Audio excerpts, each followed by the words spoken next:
My name is Hayley, the Tall Girl, and today I was randomly inspired to film a May to be reading list video thing compilation.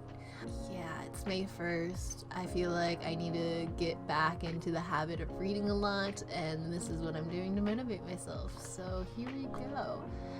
This is a good place to start.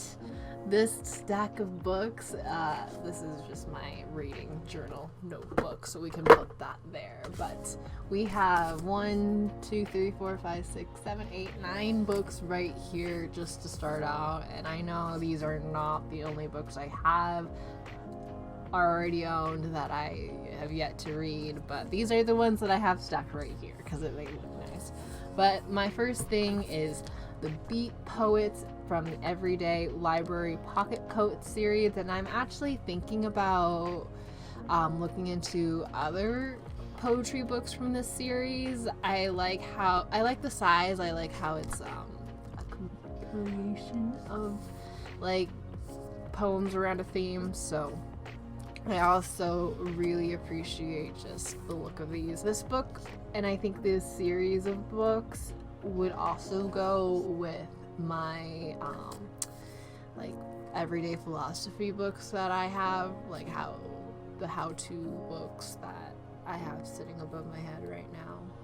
So that would be fun to eventually get. But you know, Big Sister, Little Sister, Red Sister by Zhong Cheng, and it is about China and the three like big royal, I don't know, it's words.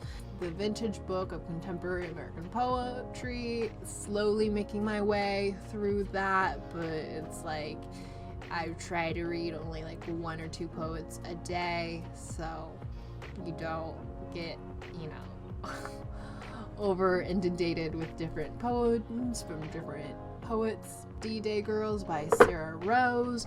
I've always been interested in D-Day because D-Day is also my birthday.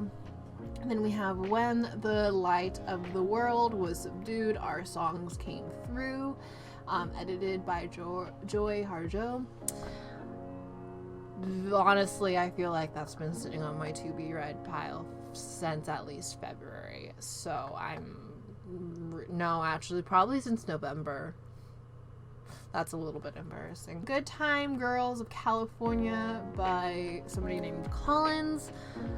I don't know, California Girls, Good Times. Sounds like just fun time reading to me. The Barbizon by Paulina Bren, which is about a hotel around the 1920s, centered about, like, it was specifically made for a woman to go stay there, like, a wealthy woman. So there's a lot of well-known people who've walked through the doors of that hotel. So I'm excited to read that. Midnight in Cairo, The Divas of Egypt's Roaring Twenties by Raphael Cormac, and that's also something I'm really excited to read. I don't know. Sounds like right up my alley too. And then the last one is another poetry book by Sally Wen Mao, Oculus, and those are the books that I have to be read right here. Other books that I'm going to be planning on reading, and I don't know if this is going to happen in the month of May, but planning on it to happen, is rereading the entire Percy Jackson series, and then the Heroes of Olympus series, and then into the Trials of Apollo, so I can finish out the series, because I know the fifth and final book of the Trials of Apollo has been out for a while now. I own it. It's sitting right there on my desk, but I just haven't gotten around to it. And then similar situation, but a series I care much less about, is the Hunger Games trilogy and the prequel book to that. I'm going to read that, and then I'm going to reread the Hunger Games trilogy, but I honestly want to read a little bit more philosophy and history books before I reread that and add the prequel to that. So I don't think I'll get to that in May, but it's a plan that I have for myself that I'm putting out there. I do have my Kindle, and I have several dance history books on my Kindle that I've been needing to get through, but again, I've been focused on video making and consuming media through video.